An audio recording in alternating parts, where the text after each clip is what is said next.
గత లోక్సభ ఎన్నికల్లో ఇక పుంజుకుంది అనుకున్న కాంగ్రెస్ పార్టీకి మళ్లీ ఎదురు దెబ్బలు మొదలయ్యాయి.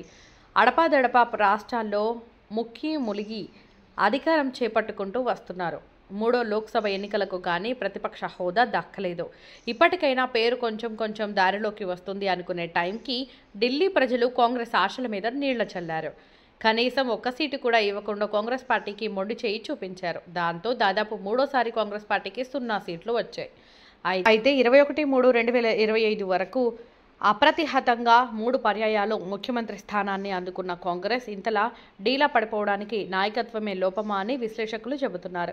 అయితే హిందుత్వ ఎజెండా, రక్షణ, సమైక్యత లాంటివి బీజేపీతోనే సాధ్యం అనేది ప్రజల్లోకి బాగా వెళ్ళిపోయింది. కాంగ్రెస్ మాత్రం తన మీద ఉన్న మరకలను తుడుచుకోలేకపోతోంది. ముస్లింల పక్షపాతం వహిస్తూ ఆలయాలపై తప్పుడు ప్రచారం చేయడం, ప్రతి విషయానికి ఆలస్యంగా నిర్ణయాలు తీసుకోవడం, ప్రపంచంలోని దేశాలతో సఖ్యత లేకపోవడం లాంటి అంశాలు కాంగ్రెస్కు ఫాలోయింగ్ లేకుండా చేస్తున్నాయి. ఇదిలా ఉంచితే ఢిల్లీ మరో ట్రెండ్ సెట్ చేసింది. కాంగ్రెస్ నుంచి ప్రతి 3 సార్లు ఒక పార్టీకి ప్రజలు పట్టం కడుతూ ఉన్నారు. 2013 వరకు 3 సార్లు కాంగ్రెస్ అధికారంలోకి రాగా తర్వాత ఆమ్ ఆద్మీ పార్టీ వరుసగా 3 సార్లు అధికారం చేపట్టింది. అదే లెక్కన ఇప్పుడు అధికారం చేపట్టిన బీజేపీ సైతం మరో 3 ఏళ్ల పాటు ఢిల్లీలో అధికారంలో ఉండబోతుంది అనే ప్రచారం మొదలయ్యింది. అంతే, ఇదే ట్రెండ్స్ కంటిన్యూ అయితే కాంగ్రెస్కు ఢిల్లీలో అధికారం రావాలంటే మరో 15 ఏళ్లు ఎదురు చూడాల్సిన అవసరం వస్తుంది కావచ్చు.